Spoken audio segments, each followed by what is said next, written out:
Hola, ¿qué tal? Bienvenidos a Voz News. Qué bueno que nos acompañan este martes 2 de septiembre. Los saluda Karina Yapor. Vamos a los titulares.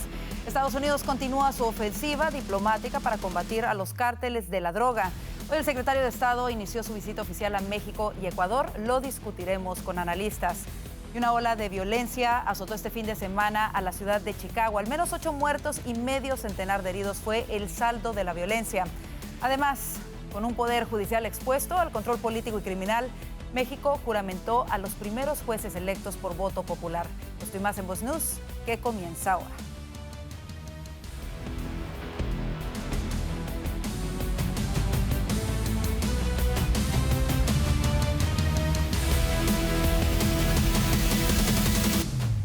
El presidente Donald Trump confirmó hoy que una de las naves desplegadas al sur del Mar Caribe realizó un ataque letal contra un barco repleto de drogas que había zarpado de Venezuela.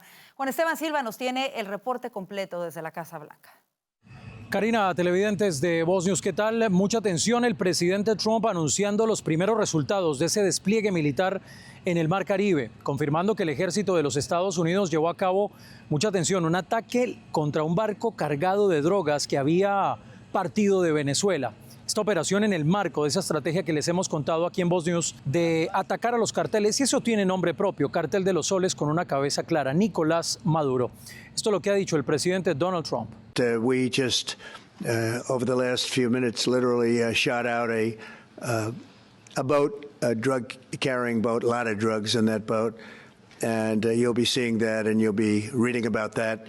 It just happened moments ago, and our great general, head of the Joint Chiefs of Staff, who's been so incredible, including what took place in Iran, knocking out potential nuclear power for a long time to come. I think within a month they would have had it if we didn't do what we did. But he gave us a little bit of a briefing, and you'll see. And there's more where that came from. We have a lot of drugs pouring into our country, coming in for a long time. And we just, these came out of Venezuela and coming out very heavily from Venezuela. A lot of things are coming out of Venezuela. So we took it out, and you'll get to see that after this meeting is over. Tan pronto el presidente Trump hizo el anuncio, el secretario de Estado Marco Rubio confirmando la noticia en su cuenta de X, calificando, miren ustedes, ese ataque pues como uno de los despliegues históricos y entregando, por supuesto, la administración Trump ese balance positivo del ataque directo contra el narcotráfico. En otro orden de noticias, les quiero contar el presidente Trump anunciando el traslado del Comando Espacial de los Estados Unidos desde Colorado Springs a Huntsville, en Alabama, una ciudad conocida como Rocket City debido a esa histórica vinculación con la industria aeroespacial y de defensa. El anuncio que hace el presidente Trump. I am thrilled to report that the U.S. Space Command headquarters will move to the beautiful locale of a place called Huntsville, Alabama, forever to be known from this point forward as Rocket City. Okay, so Huntsville, Alabama, we love Alabama. I only won it by about 47 points. I don't think that influenced my decision, though, right? That didn't, right? But we had a lot of competition for this. La decisión ha sido respaldada por líderes locales y miembros del Congreso, quienes destacan la infraestructura existente en Huntsville, que albergan el Redstone Arsenal, el centro de vuelo espacial Marshall de la NASA y la Agencia de Defensa de Misiles. Estados Unidos manteniendo esa postura firme en defensa, también en esa guerra contra el narcotráfico en el Caribe, mientras refuerza, por supuesto, la presencia estratégica en el espacio con el traslado del Comando Espacial a Alabama. Es la información desde la Casa Blanca para Voz News. Juan Esteban Silva. Gracias, Juan Esteban, por este reporte. Y para hablar del significado de esta visita del secretario de Estado Marco Rubio a México y Ecuador, hacemos contacto con Eric Rojo, coronel retirado del Ejército estadounidense y analista político y militar. Bienvenido de nueva cuenta a Voz News. Muchas gracias, gusto estar con ustedes de nuevo. Comenzamos con esto. ¿Qué espera de la visita del secretario de Estado Marco Rubio a México? Mira, en México la visita va a ser muy importante porque la presidenta dice una cosa, los Estados Unidos dice otra, y obviamente hay una verdad ahí entre ellas. Ahora, tenemos un problema que todos sabemos que se rumora con bastante fundamento que el gobierno mexicano, la 4T, es financiada por los terroristas, por los narcotraficantes, y parte del gobierno de México está totalmente comprometido. Entonces, hay una relación ambivalente entre la cara que tiene que dar ella y la realidad que va a discutir el secretario Marco Rubio para poner, como decimos en español, simplemente los puntos sobre las is para poder avanzar tanto la política de seguridad como la política económica, porque digo, el presidente ha evitado poner sanciones reales a México, con excepción de aquellas cosas que son hechas en China, pero que muchas empresas mexicanas pretenden convertirlas en hechas en México. Entonces, Claro. México tiene muchos problemas. Por supuesto, y además es nuestro vecino, principal socio comercial. Es una relación bastante complicada. Ahora, desde la perspectiva militar, ¿cómo evalúa la efectividad de las operaciones conjuntas entre las Fuerzas Armadas de Estados Unidos, México y en este caso también Ecuador contra los cárteles de la droga, como el cártel de los Soles o el propio cártel de Sinaloa? Mira, la relación militar con México es muy delicada.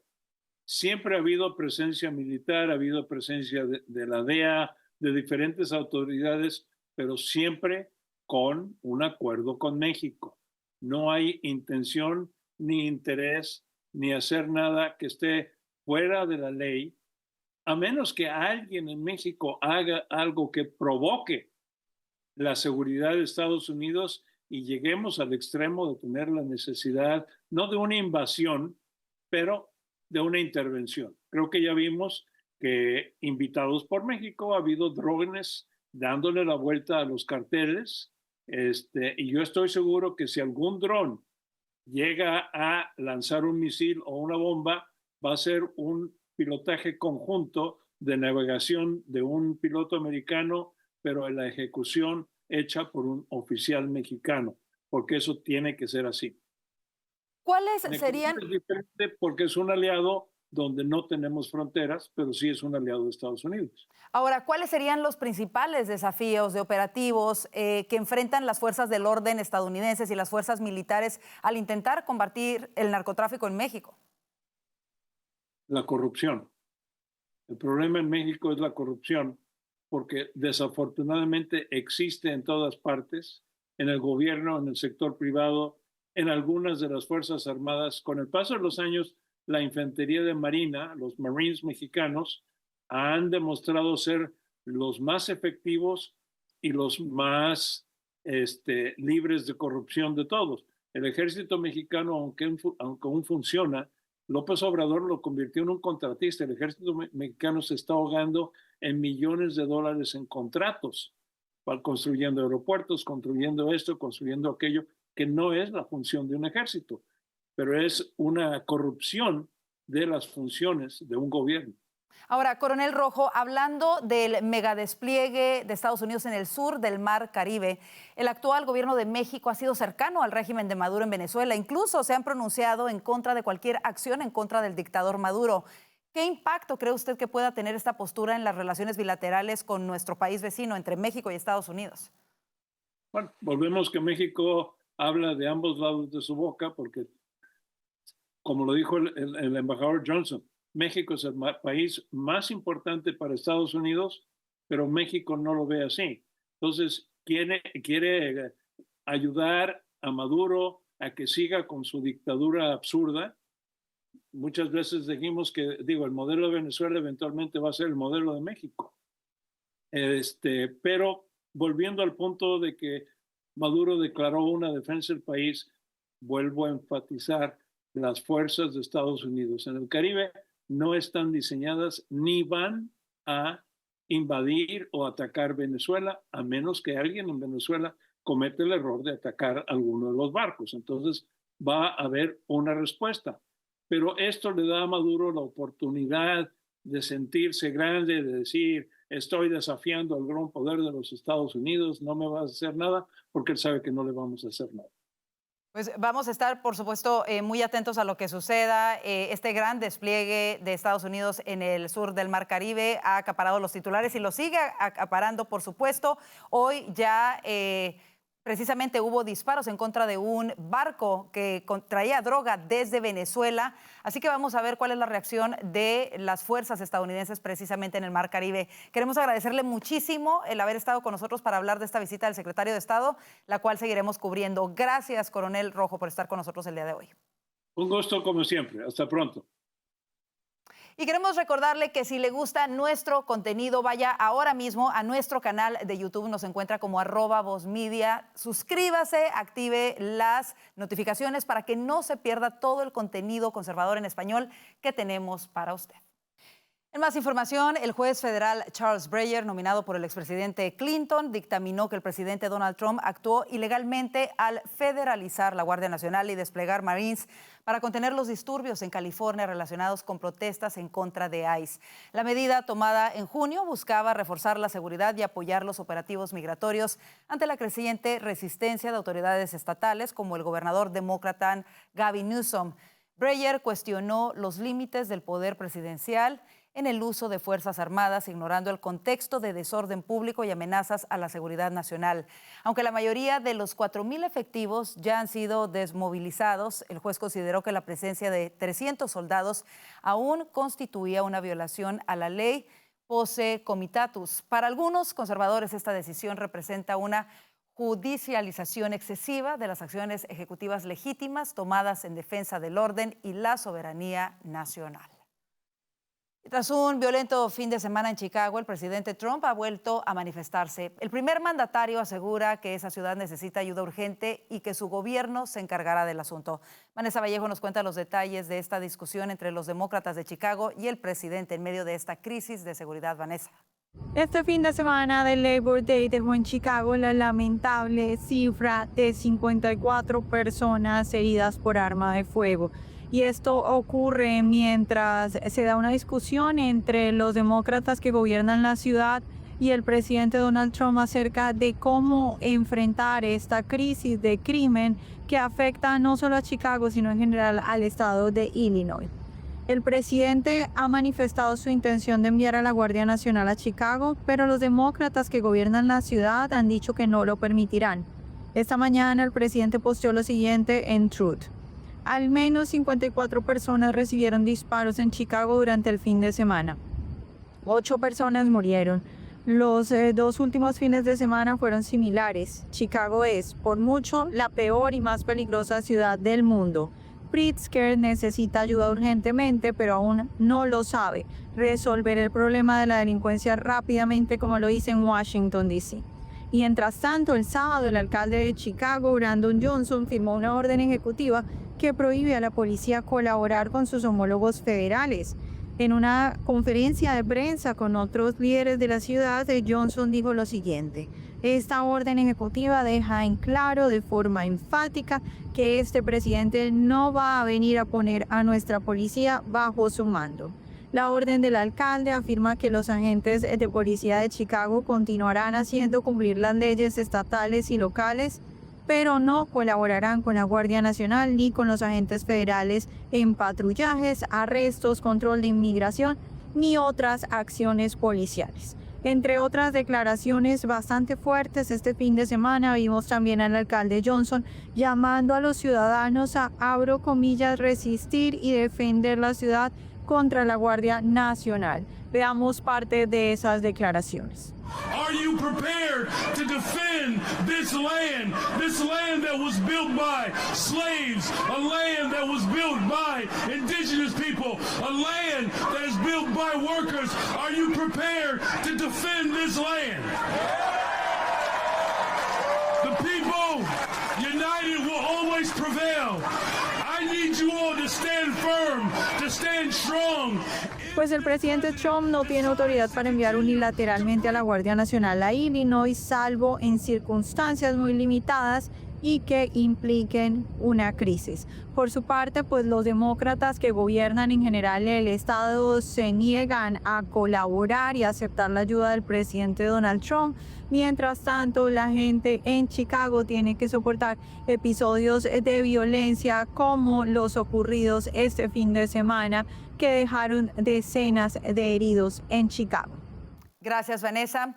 Y escuche esto, a pesar de afirmar hace apenas unos meses que era categóricamente falso que fuese millonaria, la última divulgación financiera de la representante demócrata de Minnesota, Ilhan Omar, muestra un patrimonio neto de entre 6 y 30 millones de dólares. En su última declaración financiera, Omar informó que su marido, Tim Mynett, tiene una participación en 2 empresas que a finales de 2023 no valían más de $51,000, pero que a finales de 2024 valían entre 6 y 30 millones de dólares, según informó el Washington Free Beacon esta semana.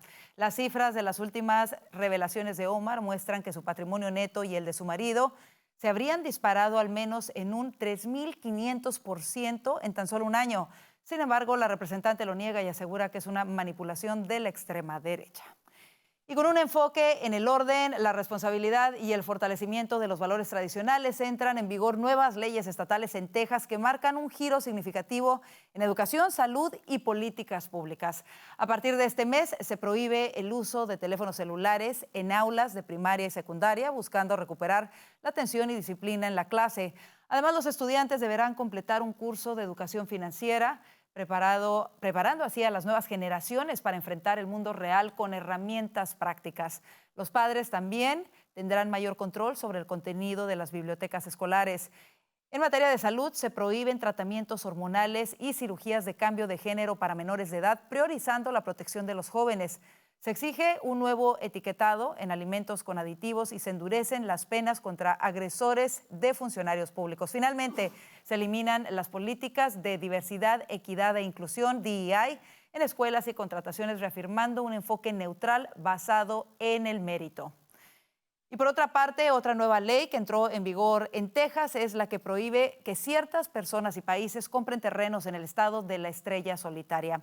La legislatura de Texas aprobó el proyecto de ley senatorial 17, una nueva ley de gran alcance que prohíbe la venta de terrenos y otras propiedades en el estado a personas y empresas de China, Irán, Corea del Norte, Rusia y cualquier otro país designado por el gobernador Abbott. La medida también impide que algunas personas alquilen casas o apartamentos por más de un año. El gobernador Greg Abbott celebró la aprobación del proyecto de ley, afirmando que su objetivo es proteger a Texas de la influencia extranjera. ¿Qué le parece? Así nos vamos a la pausa comercial. Redes delictivas chinas blanquean dinero de los cárteles mexicanos de la droga. Al regreso le diremos qué más revela un informe de la red del Departamento del Tesoro. Quédese, ya volvemos con esto y más.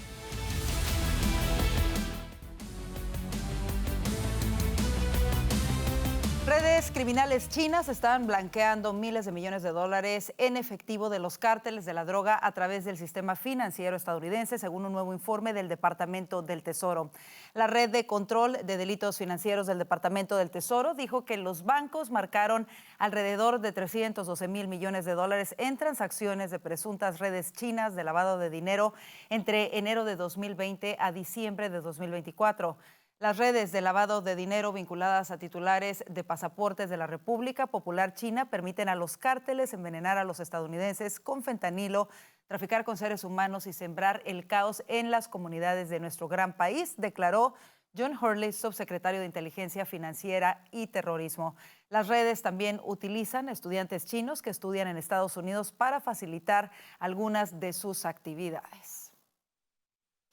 Y escucha esto, México inauguró una nueva era el lunes con la instauración de los primeros jueces elegidos por voto popular, un hito para la justicia del país, dañado por la impunidad y con críticas de influencia del poder político y del crimen organizado al ente judicial. En una ceremonia con rituales indígenas, los 9 ministros del máximo tribunal, encabezados por su presidente, el abogado indígena Hugo Aguilar, juraron sus cargos. Los jueces de la Suprema Corte, magistrados del Tribunal Electoral y numerosos juzgadores federales y locales completan los más de 2,000 cargos que entraron en funciones ayer lunes tras los inéditos comicios del pasado 1 de junio. Los partidos opositores cuestionaron a este nuevo Poder Judicial, al que describieron como carente de legitimidad por surgir de un proceso plagado de irregularidades. Y para analizar este y otros temas de la actualidad mexicana y sus implicaciones en las relaciones con Estados Unidos, hoy nos acompaña Ferdinand Recio, abogado y analista político mexicano. Ferdinand, bienvenido de nueva cuenta a Voz News. Comencemos con este tema. ¿Qué te pareció la ceremonia indígena durante la que tomaron juramento los nuevos jueces de la Corte Suprema de México? Pues me parece una continuidad, lamentablemente, de lo que hemos visto en todo el proceso de esta nueva Suprema Corte de Justicia, Karina. Primero, saludarte a ti y a todo tu auditorio. La realidad es que continúa el circo porque lo que vimos ayer, pues no lo vemos en ningún país civilizado, ¿no?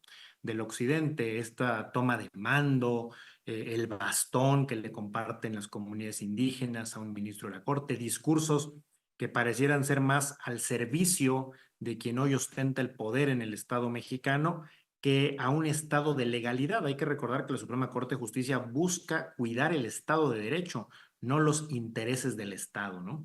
Y esta continuidad del circo viene desde su proceso de elección, muy desasiado, acordeones para poder saber por quién votar, muy forzado incluso el tema del proceso, pero bueno, lamentablemente es lo que hoy tenemos, ¿no? Y ahí las tienes en las imágenes, claramente vemos pues un ritual, literalmente, para televisión. Increíble. De la Corte. Increíble, la verdad que esto está acaparando titulares y no por cuestiones positivas, desafortunadamente. Ahora, ¿qué peligro representa precisamente para México que la nueva Corte Suprema esté expuesta a, como tú lo mencionaste, intereses políticos y del crimen organizado?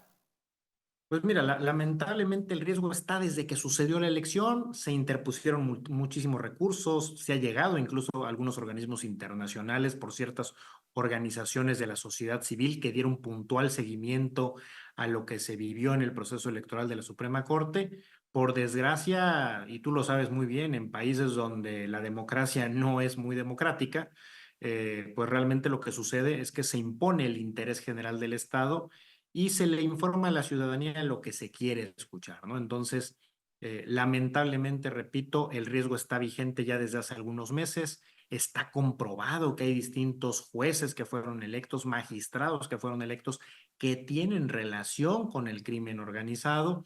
No obstante, a ninguna autoridad esto parece preocuparles, sino incluso por el contrario, pareciera que lo festejan, ¿no? Como ha sucedido con el tema de la Corte, donde presumen con gran orgullo es que el nuevo presidente es un presidente indígena, pese a que su último cargo fue justamente atender a comunidades indígenas y las comunidades lo acusaron de corrupto, de embustero, de traidor y de ser antiindígena.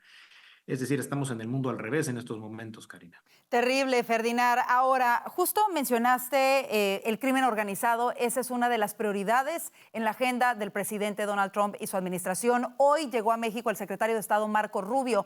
La presidenta Sheinbaum ha dicho que no es necesario el despliegue militar para combatir el narcotráfico en México. ¿Qué crees que puede lograr el secretario Rubio? ¿Hay preocupación por parte del gobierno mexicano ante el despliegue militar de Estados Unidos en el Caribe? Yo creo que hay preocupación en todos los niveles de gobierno. Es una realidad innegable en un país donde recordarás el proceso electoral de ayuntamientos, gobernadores, el propio proceso donde fue electa Claudia Sheinbaum, un proceso donde murieron cualquier cantidad de candidatos a manos del crimen organizado y donde públicamente en localidades, y hay estados enteros, donde se conoce que el crimen organizado decidió quién ocupara los cargos. Por supuesto que hay una preocupación por parte de las autoridades. Hoy yo diría que quien más ha hecho por la seguridad en México, no tengo la menor duda, es el presidente Trump y su equipo, ya que ha obligado al gobierno mexicano a empezar a tomar acciones. Creo, y hablo sin temor a equivocarme por muchos mexicanos, en decir que nos gustaría ver todavía más, nos gustaría ver los políticos caer, políticos de todos los partidos políticos. Esto es importante decirlo. No es que el partido en el poder sea el único mezclado con el crimen organizado. Hay pruebas que vinculan a todos los partidos políticos en México con el crimen organizado. Y yo esperaría que la visita del secretario de Estado permita que los expedientes que existen en México tomen una mayor velocidad, ¿no? Y que puedan en su momento ser extraditados hacia los Estados Unidos. En ese sentido, Ferdinand, el actual gobierno de México ha sido también cercano a Venezuela. ¿Cómo puede afectar esto las relaciones bilaterales con Estados Unidos en este momento tan crucial? Y si tú crees que la visita del secretario de Estado estadounidense pueda hacer que el apoyo de México a Maduro cambie. Dudo mucho que cambie, el discurso lo tienen muy medido y eso que es importante. En el discurso no los veo cambiando. Yo creo que en las acciones no veremos a un México respaldando a Maduro, enviando algún tipo de apoyo, algún tipo de carta, pero sí seguramente en las entrevistas, en las mañaneras, en las declaraciones todavía veremos el respeto a la autonomía venezolana, el cuidado de estos procesos, el respeto al derecho ajeno es la paz, frase que le fascina a nuestros gobernantes. Entonces, creo que posiblemente en el discurso se mantengan. Me parece que en corto las autoridades mexicanas son conscientes de la importancia de la relación con los Estados Unidos y lo que veremos serán acuerdos que me parece beneficiarán a lo que busca negociar el secretario de Estado Rubio. Pues vamos a estar muy atentos a ello. Queremos agradecerte, como siempre, el estar con nosotros para hablar de estos importantes temas. Gracias, Ferdinand. Al contrario, Karina, un gusto saludarte.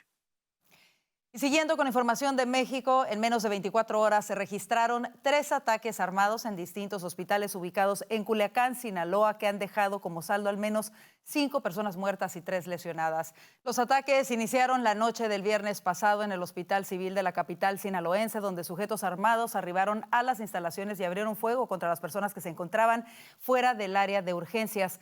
Este hecho dejó como saldo 3 personas muertas y 3 heridas. La tarde del sábado ocurrieron 2 agresiones más en la que sujetos armados ingresaron a hospitales de la misma ciudad para asesinar a pacientes que recién habían ingresado para recibir atención médica. Tras los eventos, la Secretaría de Seguridad Pública de Sinaloa informó el despliegue de elementos de seguridad a la zona para atender la emergencia.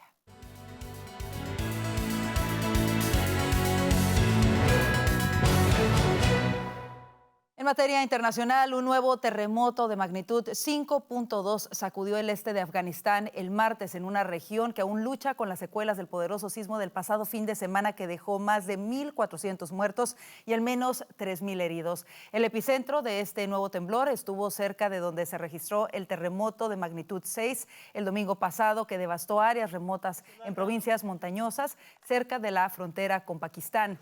Los efectos del terremoto y sus réplicas podrían afectar a cientos de miles de personas, alertó el coordinador humanitario de Naciones Unidas en Afganistán. No hay duda que el número de víctimas va a ser bastante exponencial, agregó. Las operaciones de rescate continúan por parte de las autoridades y voluntarios en la zona. En más información, el presidente Trump aseguró el lunes que India ofrece reducir todos los aranceles impuestos a los productos estadounidenses que se destinan a ese país. La información se conoce en un momento en el que el republicano ha estado negociando para lograr un acuerdo comercial con India. En ese sentido, el presidente explicó que India vende a Estados Unidos cantidades masivas de bienes, pero los estadounidenses le venden muy poco a este país. Hasta ahora una relación totalmente unilateral y lo ha sido durante décadas, señaló Trump. Una nueva tragedia cobró vida de niños inocentes. Hay otros que están luchando fuertemente por sus vidas. Y son casi 2 decenas de personas que fueron heridas. La mayoría de ellos, niños. Pero ¿quién es Robin Westman? O mejor dicho, Robert Westman. Estamos hablando del tirador de la escuela Annunciation en Minneapolis. Ven acá, que yo te lo cuento.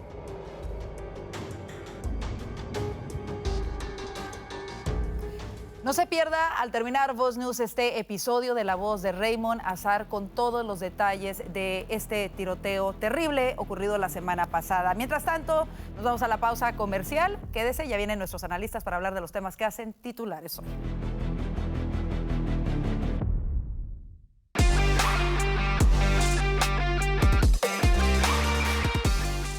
Como le informamos, hoy inició el viaje del secretario de Estado Marco Rubio a México y Ecuador para seguir ejecutando las estrategias de combate al narcotráfico. Para analizarlo, le damos la bienvenida a Vanessa Vallejo, analista político de Voz, Alfonso Aguilar, abogado y analista político de Voz, y Orlando Avendaño, periodista y analista político de Voz. Bienvenidos, compañeros. Y bueno, iniciamos cubriendo esto, pero también con las últimas noticias sobre el ataque por parte de Estados Unidos hacia un barco cargado de drogas en el Mar Caribe. Quisiera comenzar contigo, Orlando, en ¿Cómo ha cambiado la estrategia de los Estados Unidos de combate frontal al narcotráfico, el panorama en la región? Bueno, esto fue un golpe letal, ¿no? Según lo que dijo el secretario de Estado Marco Rubio. El barco no fue interceptado, no fueron detenidos los tripulantes. Esto habría sido un hundimiento. Los detalles están obviamente en curso, pero esto lo que demuestra es que la administración no está jugando. Esta es la forma en la que se manifiesta este despliegue militar. Como ya habíamos comentado aquí, en el pasado había habido despliegues militares de Estados Unidos en el Caribe, sobre todo para enfrentar el tema del narcotráfico, pero nunca habíamos visto una medida con este nivel de agresividad. Además, hoy, durante su comunicado, cuando dio el anuncio, el presidente Trump dijo claramente que este cargamento provenía de Venezuela y que mucha droga proviene de Venezuela, que viene proviniendo de Venezuela por muchos años y que de Venezuela vienen muchas cosas malas hacia Estados Unidos. Yo creo que sin duda alguna este es el inicio de la operación militar manifestada, ¿no? Palpable del despliegue militar en el Caribe, y es la muestra de que esta vez la administración sí va en serio. Sí, un mensaje definitivamente contundente. Alfonso, ¿cómo lo ves? Y bueno, esto también se da en el marco del viaje del secretario de Estado Marco Rubio a México y a Ecuador. ¿Qué tipo de cooperación táctica y militar específica crees que se espera que se discuta entre Estados Unidos, México y Ecuador durante la gira de Marco Rubio? Bueno, primero que nada, déjame decir que estoy totalmente de acuerdo con Orlando en el sentido de que esto es el inicio de la guerra en contra del narcoterrorismo.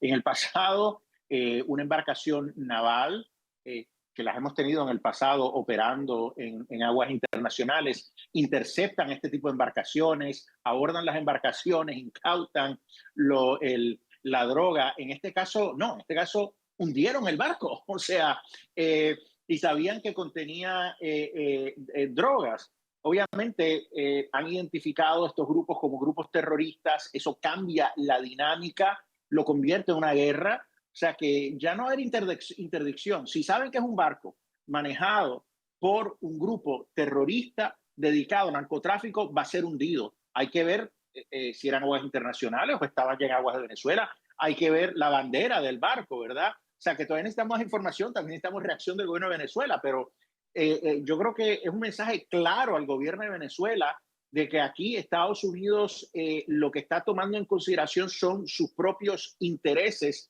no tanto si esto se hace en territorio extranjero o no, y ahí voy a la pregunta que hace sobre México, porque sabemos que se está negociando un nuevo acuerdo de colaboración en temas de seguridad con México, que es lo que se va a discutir en este viaje. La presidenta Sheinbaum ha dicho que ella quiere trabajar estrechamente con México con tal de que no se vulnere la soberanía de México. Pero yo creo que este ataque lleva un mensaje también a México de que la paciencia de esta administración con el narcotráfico se ha acabado. Con Venezuela porque son narcoterroristas. En el caso de México porque no están siendo lo suficientemente fuertes en combatir con el narcotráfico e incluso han permitido intereses vinculados al narcotráfico que trabajen en distintas esferas del gobierno mexicano. O sea que de la misma manera que se hundió este barco, Estados Unidos sería capaz en este momento de enviar un dron y destruir un laboratorio de fentanilo en territorio mexicano. Bueno, recordemos que cárteles de la droga mexicanos han sido designados organizaciones terroristas por parte de los Estados Unidos. Vanessa, ¿cómo lo ves? Pues muy interesante todo lo que está pasando y también interesante pensar que pueda suceder, digamos, en las dinámicas internas de los cárteles del narcotráfico, ¿no? Porque los narcotraficantes suelen hacer cosas como tumbar cabezas ellos mismos cuando esa cabeza no les conviene, porque lo que más les importa, por supuesto, son sus cargamentos y su dinero.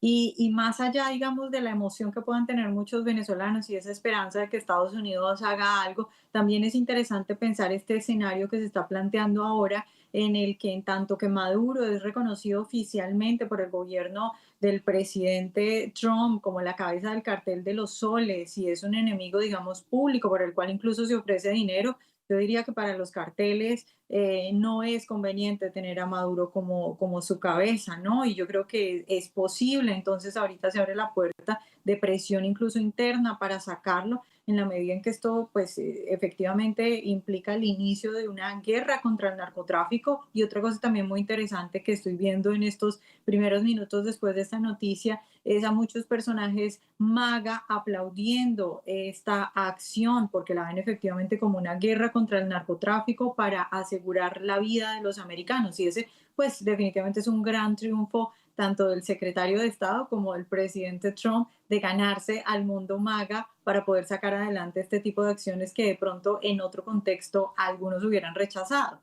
Y un mensaje, como lo decíamos, contundente de que esta administración no va a estar jugando en el tema del narcotráfico. Nunca habíamos visto, creo yo, en la historia reciente de Estados Unidos, acciones tan contundentes en contra de los cárteles de la droga y por supuesto que todo el mundo debería de celebrarlo. Todo el mundo en Estados Unidos debería de celebrarlo, por supuesto. Vámonos a este siguiente tema, más local, más a nivel nacional, y es que continúan las altas tensiones entre el gobernador de Illinois, el alcalde de Chicago y el presidente Donald Trump y su presión por buscar mejorar la seguridad en esa ciudad y en ese estado.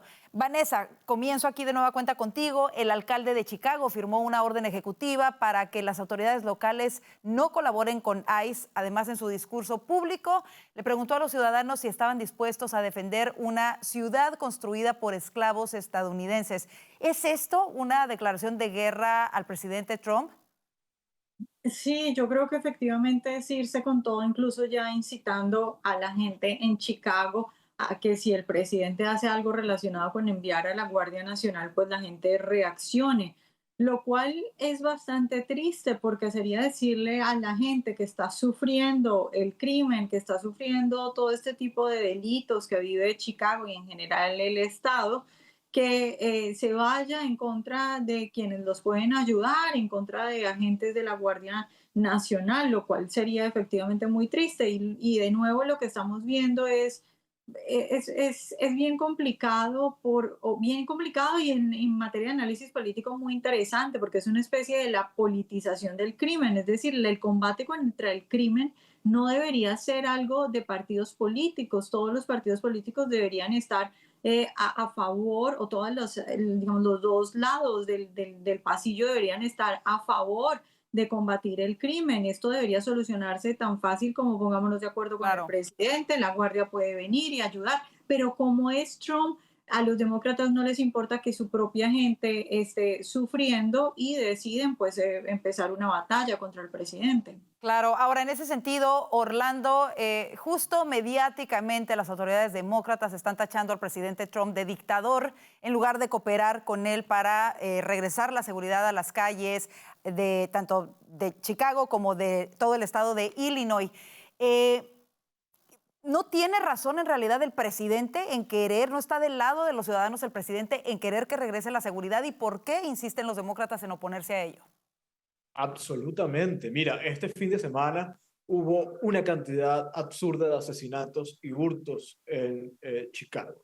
Fue un fin de semana sangriento, justamente luego de que el gobernador dijera que no se necesita en Illinois la asistencia del gobierno federal. Es absurdo. Esto literalmente, la política de no contribuir a la seguridad y obstaculizar la voluntad del gobierno federal está dejando muertos. Es una política que tiene un costo altísimo en vidas humanas. Eso es inaceptable. La responsabilidad del Estado, bien sea a nivel local, como el gobierno federal, es recuperar el orden, es mantener el orden, imponer su autoridad. Eso no es de ninguna manera autoritario. La autoridad del Estado es algo que requieren las poblaciones, que requieren las comunidades para poder convivir de manera pacífica y libre. Es que si no hay orden, si no hay seguridad, no hay libertad.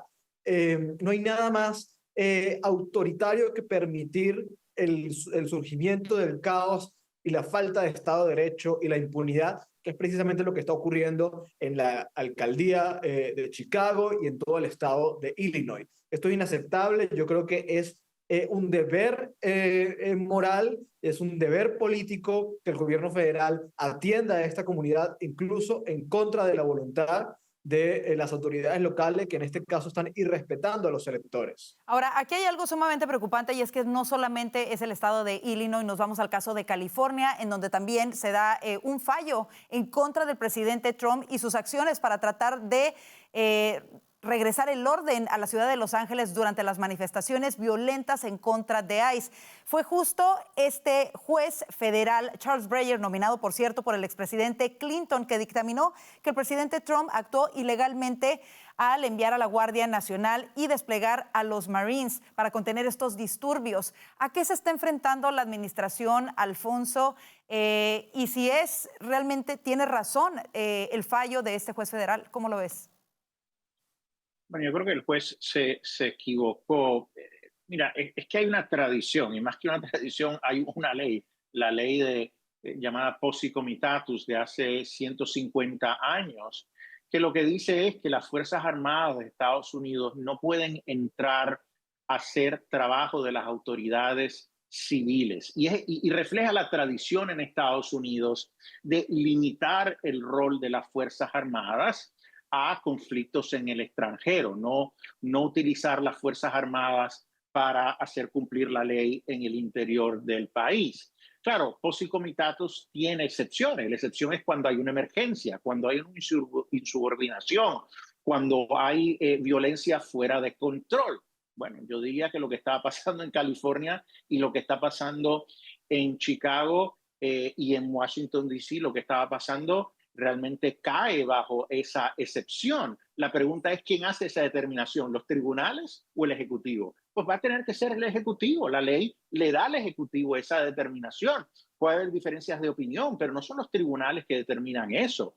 Si el presidente estuviera actuando de una manera impune, que no hubiera ningún tipo de violencia, de inseguridad, y entonces él estuviera federalizando a la Guardia Nacional, pues pudiera entender la preocupación de una militarización de esas ciudades sin justificación. Pero aquí hay números, hay estadísticas que demuestran claramente la violencia en estas ciudades. Entonces yo creo que esto termina en los tribunales, pero francamente yo creo que los tribunales al final, el Supremo, porque siempre termina el Supremo, le van a dar la razón al presidente Trump porque es una evaluación que objetivamente se puede hacer. ¿Hay una violencia fuera de control en estas ciudades? Sí. ¿Están estas ciudades haciendo su trabajo policíaco? No. Por lo tanto, se justifica la federalización de la Guardia Nacional para tratar de controlar el crimen. Y no solamente eso, sino como lo muestran las últimas encuestas, los ciudadanos piden a gritos ayuda en contra de la violencia. Así nos vamos a la pausa comercial. Quédese con nosotros, ya volvemos con más de Voz News.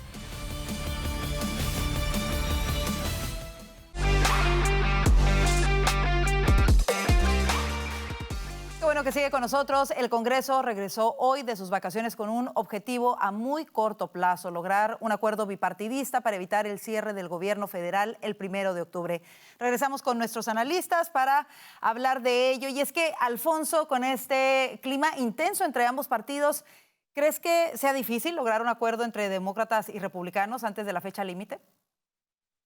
Es difícil con las mayorías tan pequeñas que tienen los republicanos en Cámara y Senado, pero imposible no, porque Donald Trump, si logró el proyecto de reconciliación y logró la financiación del año fiscal 2025, pues también yo creo que puede lograrlo en este caso. Los demócratas están escuchando de su base de izquierda, que quieren más confrontación.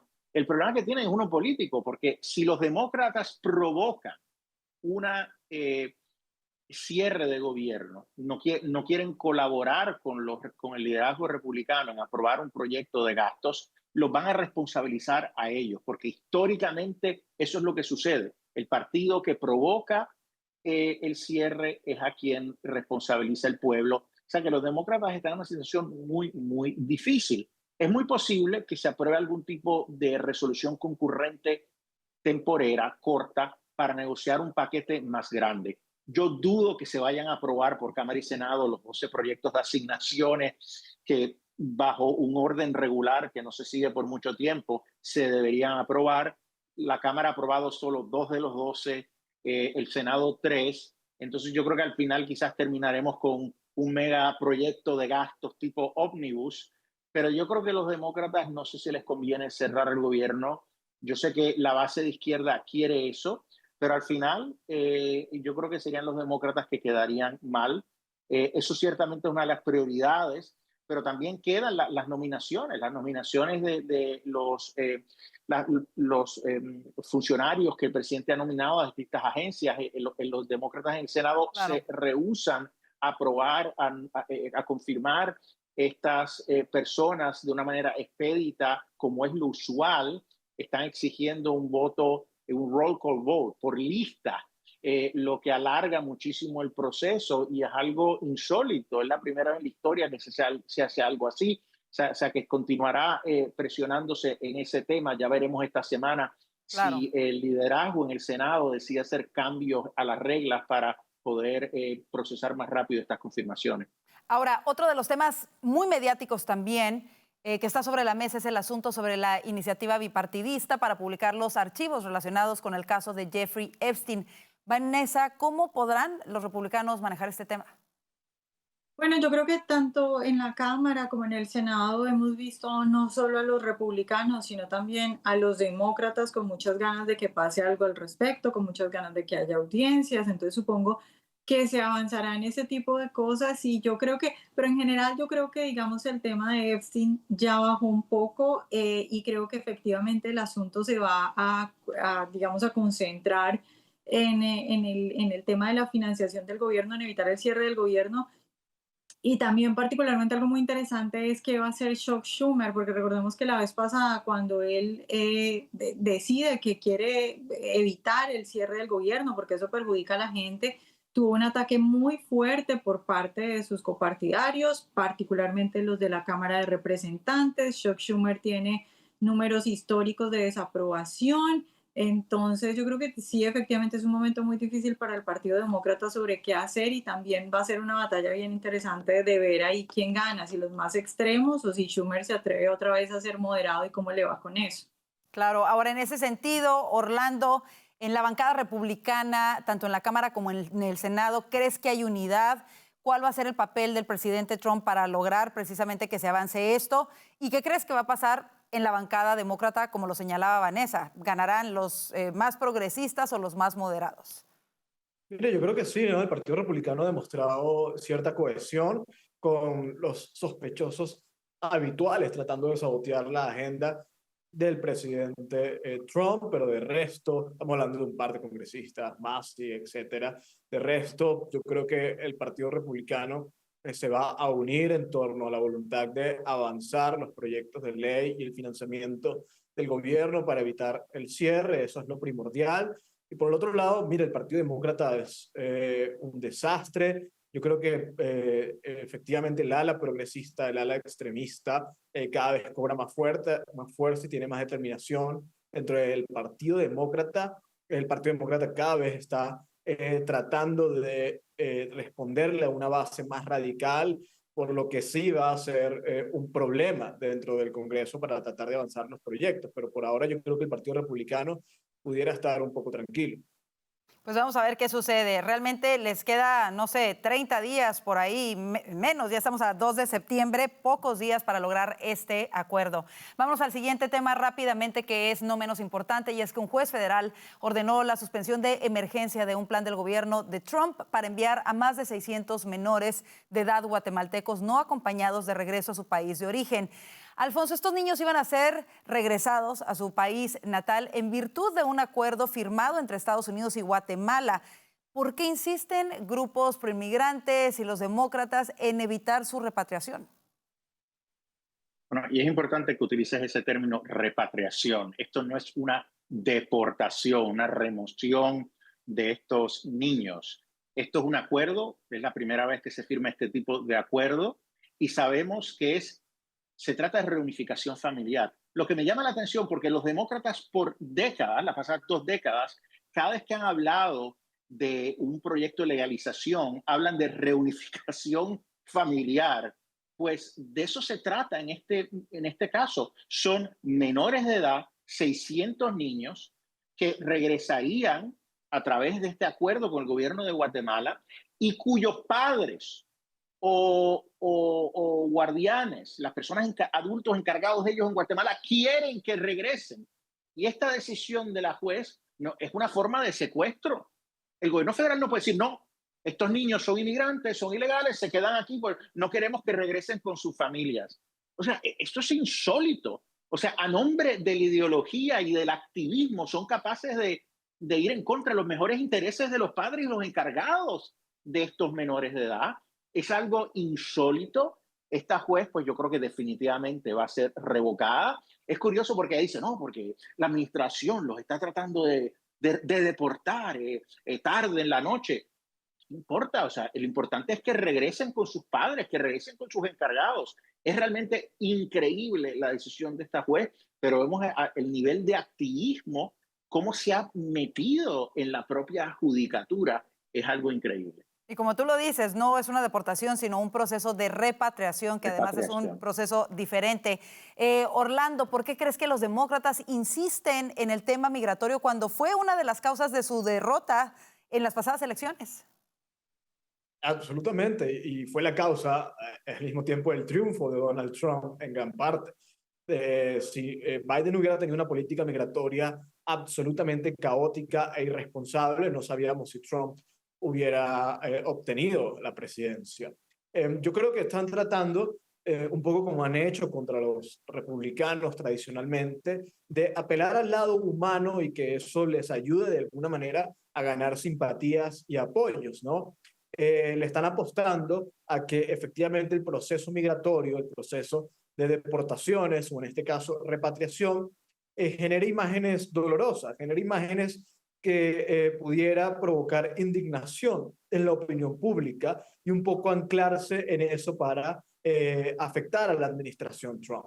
Pero esto es un esfuerzo inútil, porque como demuestran las encuestas y como demuestra la misma elección del presidente Trump, la mayoría absoluta de los americanos apoyan por completo un proceso de deportación que permita recuperar la seguridad de Estados Unidos. Creo que los demócratas están gastando municiones, disparándole al vacío. Yo creo que esto no les va a ayudar. Vimos el bochornoso acto que fue la defensa de Kilmar Ábrego, tratando de presentarlo como una víctima de las políticas migratorias. Al final terminaron defendiendo a un delincuente. Es muy torpe esto, yo no sé quién nos está asesorando, pero les está yendo muy, muy mal. Vanessa, cerramos contigo en específico sobre el tema de la repatriación de estos 600 menores guatemaltecos. Bueno, estos son niños que entraron de manera ilegal. Yo creo que una cosa muy importante es el mensaje que se manda a futuro. Es decir, si hay padres que por alguna razón, o gente, adultos que por alguna razón ven que se puede mandar niños acá o se puede traer niños acá y dejarlos para siempre acá, entrando de manera ilegal, pues eso en cierta medida es un incentivo. Yo creo que la mayoría de las personas entiende que el mejor futuro para unos niños es con sus padres, que el mejor futuro para unos niños es con su familia, y creo que eso es lo que cualquier niño se merece, ¿no? Porque si no, pensemos en los procesos de, no sé, estar en un centro de detención para menores, bueno, no sé cómo se llama exactamente eso, pero esos centros donde deben estar, o incluso esas familias que los cuidan mientras tanto, eso no es un ambiente adecuado para un menor, mucho menos cuando hemos visto lastimosamente muchos escándalos de tráfico sexual, de niños que se pierden bajo la administración Biden, que apenas están intentando encontrar. Es decir, nadie quisiera eso para un niño. Todos entendemos que lo mejor es que estén con su familia, pero además está el tema del incentivo. La gente tiene que saber que si entra de manera ilegal, o mucho más si manda a un niño, pues que eso no va a terminar bien. No, y la gente tiene que saber además los riesgos de mandar a un menor de edad con traficantes de personas, arriesgarlos a través de la frontera, algo que pasó durante la administración Biden y que tiene consecuencias terribles de verdad. Bueno, se nos terminó el tiempo. Como siempre, un gustazo tenerlos con nosotros. Gracias, Alfonso Aguilar, Vanessa Vallejo y Orlando Avendaño. Y gracias a ustedes por su confianza en Voz News. Antes de despedirnos, los invitamos a seguirnos a través de nuestras redes sociales y, muy importante, a suscribirse a nuestro canal de YouTube. Nos encuentra como @VozMedia. Suscríbase, comparta y active las notificaciones para que no se pierda el contenido que creamos para usted. Que tenga una excelente noche y, si Dios lo permite, le esperamos mañana. Bendiciones.